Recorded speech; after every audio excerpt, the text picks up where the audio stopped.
Traders count down to the release of the Fed minutes, why the market could be in for a doozy of a day. In today's cover story, small businesses having a hard time finding workers, plus why more Americans plan to sit out the holiday shopping circus, and the million-dollar question that's on every trader's mind about the S&P 500. First Business starts now. You're watching First Business. Financial news, analysis, and today's investment ideas. Good morning, everybody. I'm Angela Miles. It's Wednesday, November 19th. In our first look, the record rocket ride in the stock market continues. The Dow and S&P soared to all-time highs Tuesday. The Nasdaq added on 31 points. Gold surged $13 and oil slipped $1.45. A shakeup at Darden. The owner of the Olive Garden restaurant chain is cutting out layers of management to better focus on operations and save the company $20 million. The news increased investor appetite. The stock jumped 2% after the bell. And reports say the Department of Transportation urgently wants a national recall of potentially explosive Takata airbags. The faulty airbags are in millions of cars. Joining us from the trading floor on this Wednesday morning is Larry Shover of SFG Alternatives. Good morning, Larry. Good morning. Let's start by talking about this Teflon stock market. Fed minutes are coming out later today. Will that be a market mover? You know, I think it could be. For years, we were just completely enamored by Fed minutes, jobs reports, and for a while, nobody cared. But today, people are going to care, given the fact that the last meeting was definitely hawkish in nature. We will also be getting more data coming in from the housing market. So what's a good way for an investor to spend money? Well, if you're bullish on the housing sector, I think being diversified with an ETF like XHB would make a lot of sense right now. Gold is making some bold moves. Are you a player? You know, I definitely am. I do think it's a very technical trade between that 1150 and 1250 zone, a wide range right now. There's really nothing to drive the action either way, but it seems like right now, fading every move makes a lot of sense. Oil continues to spill. How low do you think we'll go? Well, I think a lot of it depends on the Atlantic basin, where most of the Brent oil is coming from. If we don't see more exports out of there, we could easily see Brent down to 70, if not 65 in short order. Thank you, Larry. You're welcome. Copal is here now with the latest on the key vote on a controversial pipeline. Good morning, Chuck. Good morning, Angie. The Senate shoots down a proposal to authorize construction of the Keystone XL pipeline. The bill was one vote shy of the 60 it needed to pass. The pipeline was supported by the Republican-led House, and if approved, would have moved 800,000 barrels of oil per day from Alberta, Canada, through Nebraska to the Gulf of Mexico. Republicans backed the bill, stating it was a chance for the country to become energy independent and create jobs. Democrats say the plan would have contributed to an increase in carbon emissions linked to climate change. Republican Senator John Hoeven of North Dakota has already promised to reintroduce the bill in January or February. Despite objections from environmental group and the governor of Virginia, fracking will be allowed in an East Coast national forest. Drilling is set for the George Washington National Forest. The forest sits on a natural gas deposit that runs from upstate New York to West Virginia. It yields more than $10 billion in nat gas per year. Drilling will only be allowed on 177,000 of the 1.1 million acres. The U.S. energy grid is a major target for hackers. That's according to the Computer Emergency Readiness Team, which finds in 2014 the nation's energy grid was attacked 79 times by hackers. A flurry of studies also suggests that energy companies are particularly vulnerable to hackers due to security gaps. CNN reports investigators did not see any attempts to damage the power grid, but it does say hackers have used disruptive malware, which could lead to disruptions in the future. Toyota gears up for a possible new era in automobiles. Cars powered by hydrogen fuel cells. The automaker's Mirai is a four-door mid-size sedan. It's expected to launch in California next fall with a $57,000 sticker price. Fuel cell cars don't need a plug-in charge. Instead, hydrogen generates electricity. The cars travel for about 300 miles in a full tank. The cars emit only water vapor. In Europe, auto sales are picking up the pace. After years of slipping sales, 2014 is on track to be a stronger than expected year. In October, new car registrations rose 6.5%, the strongest since March. Analysts say the figures signal progress but remain significantly lower than car sales before the financial crisis. IBM is making news on two fronts. The tech company won a contract worth $1.2 billion to take over the information technology infrastructure at Germany-based airline Lufthansa. Also, Big Blue is out with an email service for the office. It's called IBM Verse. The email includes a social media function. In our cover story, entrepreneurs are apparently having a tough time finding qualified workers. According to the Chicago Sun-Times, an overwhelming majority of small business owners in Illinois say it's the biggest difficulty they face when interviewing candidates. But it may not only be the candidate with shortcomings. Some say entrepreneurs expect too much. Entrepreneurs may have to be self-starters with a vision matched by enough energy to create a business from scratch. But there's one thing Taz Wilson has seen in entrepreneurs when many of them hire workers.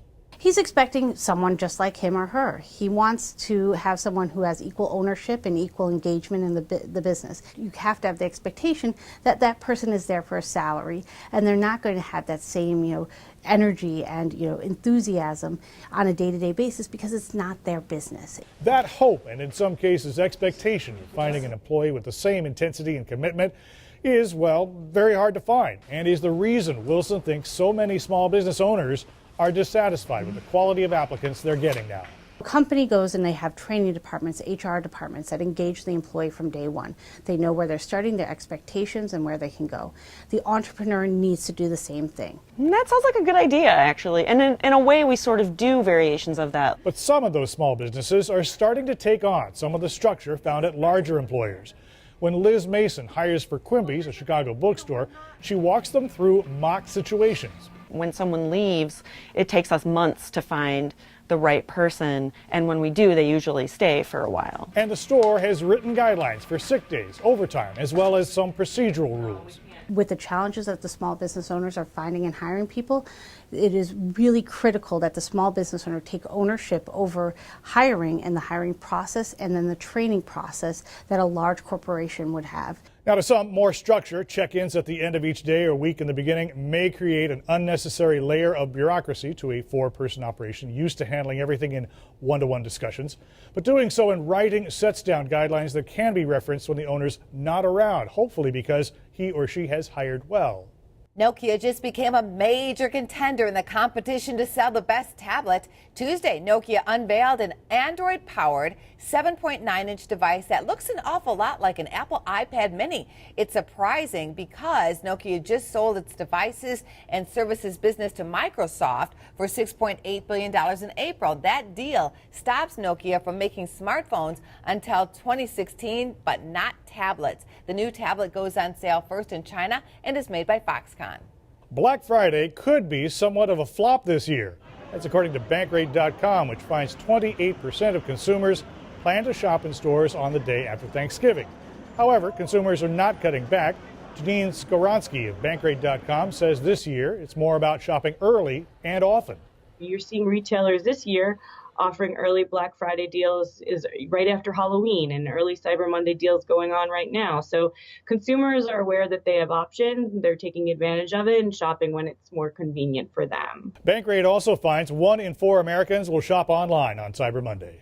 Home Depot pounded out a profit improvement in the third quarter, easing concerns going into the holiday season. However, the retailer CEO admits being unable to calculate the precise cost of loss following that massive hack attack earlier this year. Home Depot is investing in enhanced security. Still, the stock took a 2% pounding Tuesday on the uncertainty surrounding the breach, along with Home Depot's conservative guidance. Medtronic posts quarterly earnings of $828 million, or 83 cents per share. The earnings report is in line with analyst expectations for the medical device maker. Earnings were helped by strong sales of new heart devices. Despite tax law changes meant to discourage U.S. companies from so-called tax inversion moves, Medtronic remains on track to purchase Dublin-based Covidien for $42.9 billion. It expects the sale will close in 2015. Reynolds American is feeling the heat. The tobacco giant is launching cigarettes that heat rather than burn. The product is similar to e-cigarettes but uses real tobacco instead of liquid nicotine. It first launched in the 1990s. Now, Reynolds has decided to give the cigarette another go as more smokers try to kick the habit with help from alternative smokes. Also feeling the heat is a senior executive at ride-sharing company Uber after what he thought were off-the-record comments became public. According to BuzzFeed, Emil Michael, Uber's senior vice president for business, told a reporter that Uber should hire a team of researchers and spend as much as $1 million to dig up dirt on journalists who were critical of Uber. Michael has since apologized and said he believed the comments were off the record. Now onto the LA Auto Show, where it's all about luxury, high performance, and even higher price tags. Bentley just rolled out 2 flashy new cars, the Grand Convertible along with the Mulsanne, which has a $333,000 sticker price. It can reach a speed of 190 miles per hour. Sales for the car company are up 3.1% year over year. Bentley sells well among the rich and famous in the U.S. We are forecasting another record year for Bentley Motors. We are doing quite well, and especially here in the US, our customers like these kind of products, the exclusivity, the performance, and also our craftsmanship, the approach we give to the interiors of the car. Also at the auto show, Ford took the wraps off its Shelby GT350 Mustang. The auto show continues through November 30th. Plans for the world's tallest roller coaster have been unveiled. Called Skyscraper, the 570-foot tall, $250 million tower coaster will be part of a nearly 500,000 square foot facility in Orlando, Florida. The coaster and the Skyplex facility are expected to open in 2017. Developers plan to break ground in 2015. On the economic calendar for today, it's the MBA Mortgage Index, housing starts, building permits, crude inventories, and the FOMC minutes. On the earnings calendar, Staples, L Brands, Sears Holdings, Target, Williams-Sonoma, Salesforce.com, JM Smucker, Keurig, Green Mountain, and Lowe's. Coming up, how traders are dealing with the mini moves in the S&P 500. Plus, is work helping feed Americans' addiction to tech? And why one financial planner says the holiday table is the best place to talk about money.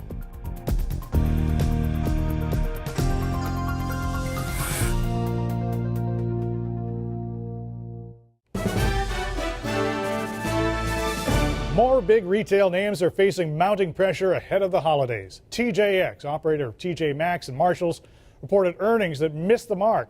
While sales were up 6% from last year, TJX fell short of Wall Street's hopes.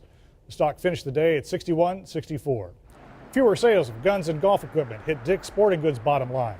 Earnings fell 1.5% last quarter. The stock tumbled 1% yesterday. Tech gadgets and toys created from Disney's blockbuster hit Frozen will be in big demand this year with a 10 and under crowd. Here to make the Christmas season less commercial is Marty Neville of Consumer Estate Services. And Marty, you say it's a good idea to teach children the gratitude attitude. At what age should you start, and how do you begin those conversations? Well, this time of year is especially easy to have those conversations because everybody's around the Thanksgiving table. But you should start early. I usually recommend starting at 2 or 3 years old to teach kids how to prioritize themselves, what they wish for, and what they want, and how they feel. You also say it's important to fatten the pig. I hope you're talking about piggy banks. Piggy banks is exactly right. Kids earn an allowance, so when they earn that allowance, they know there's a responsibility that goes with that. So it's important to teach them that lesson because it is a valuable life lesson they'll carry with them for the rest of their lives. And then the joy of giving, how do you get that across to a young one? Well, the kids make a wish list. This is what they want. They should also make a giving list. In our house, what we've done is have the kids give away one of their previous year's toys to somebody less fortunate than them. That's a great idea, and I like this one too. Save as a family. Take them shopping with you. Have them clip coupons. Have them look through catalogs to comparison shop so they shop smart and they realize what you do to make the family continue. And last on your list, mistakes happen. Is that the big splurge? Well, mistakes can happen. You want to make sure that we all try to prevent our kids from having mistakes. But having a small mistake is a good lesson that they'll learn because we all learn from our mistakes.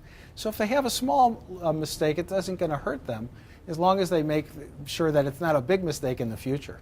Good to have you here. Thank you, Marty. Thanks again for having me. Still to come, tips on how to disconnect from pesky work emails and text messages from the boss.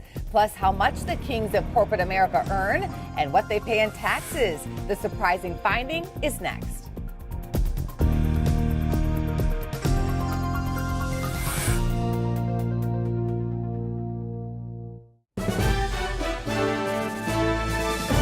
Company profits in some cases are more likely to wind up in the CEO's pocket rather than in Uncle Sam's. According to the Institute for Policy Studies and the Center for Effective Government, Boeing, Ford, Chevron, Citigroup, Verizon, JP Morgan Chase, and General Motors all paid more to the CEO than in taxes last year. The average CEO pay was $17 million. Several of the companies dispute the study, pointing to legal tax credits and discounts for research and development. Bill Mueller is here to explain why Americans tend to stay tethered to the office. What is it about work messages, email, text, voicemail? There's always this feeling of urgency to respond immediately, even if you're at home. Well, these e-work messages actually cause e-stress. There's a name for it, workplace telepressure. Larissa Barber, she's an assistant professor of psychology at Northern Illinois University, and you're one of two professors who studied this. Your findings have been published. You know, there's kind of an implied immediacy to respond to these messages. Is that why we always do that? Right, yeah, it's the ambiguity of that message, and so we treat it like other communications, face-to-face, telephone, when we really shouldn't be using it that way. Well, we have the sense that it's the boss. I got to show the boss that even if it's the middle of the night or I'm at my kid's baseball game, I got to respond now. Right, yeah, and so the boss is the central figure on this that can actually help influence telepressure. So tell me about the downside of doing this, always being at the ready to respond.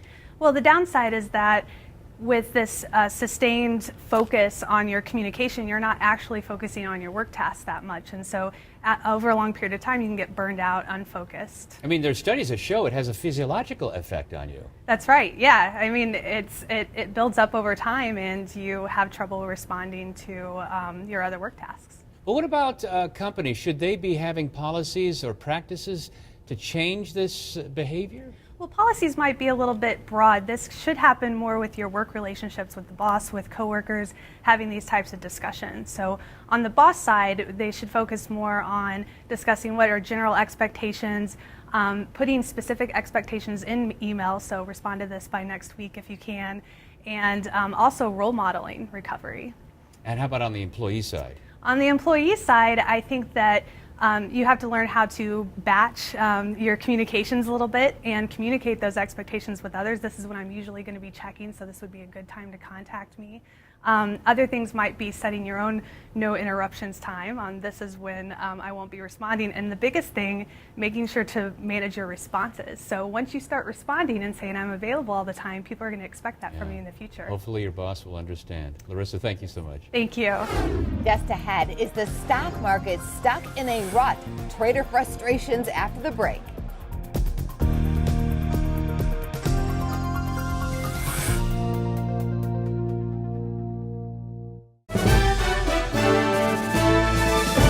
In our Chart Talk this morning, Todd Horwitz of Average Joe Options joins us now. Good morning, Todd.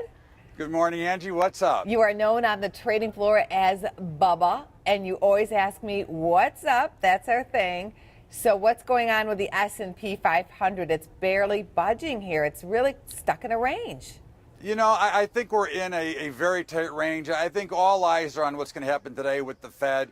You know, we rallied up to new highs after that October 15th bottom and have basically gone parabolic. And for the last 6 or 7 days, the daily ranges have gotten tighter and tighter, which indicates a very big move is on the way. And I think what traders are waiting to see is what the Fed says. Do they change? Did that considerable time happen to change? Is there anything that they need to know? But they're anticipating all good news and roses. And we'll see if the Fed disappoints, we could see a pretty stiff sell-off. And I would expect a very big move to either side of the market, although I am personally bearish. I would expect a big move to either side here because these very tight ranges on low volatility have to break out. Are there any retail names that you like? This has been a big week for retail earnings. You know, I mean, you can always look at, Walmart, I mean, they had a strong number. They made new contract high or new company highs. Target reports today could be okay. I think, if I looked at one, I like Costco. I think Costco is probably the best retailer on the street. I think they do it the best. I think they act the best. And the one I don't like, the one I like the least, just in case you ask, is Abercrombie & Fitch. I think their days are numbered. Well, that was my next question. Thank you, Bob. Have a great day. That wraps it up for today. Coming up tomorrow, repeat performance. What Paramount is doing to get fans to see its new film Interstellar more than once. From all of us at First Business, thank you for watching.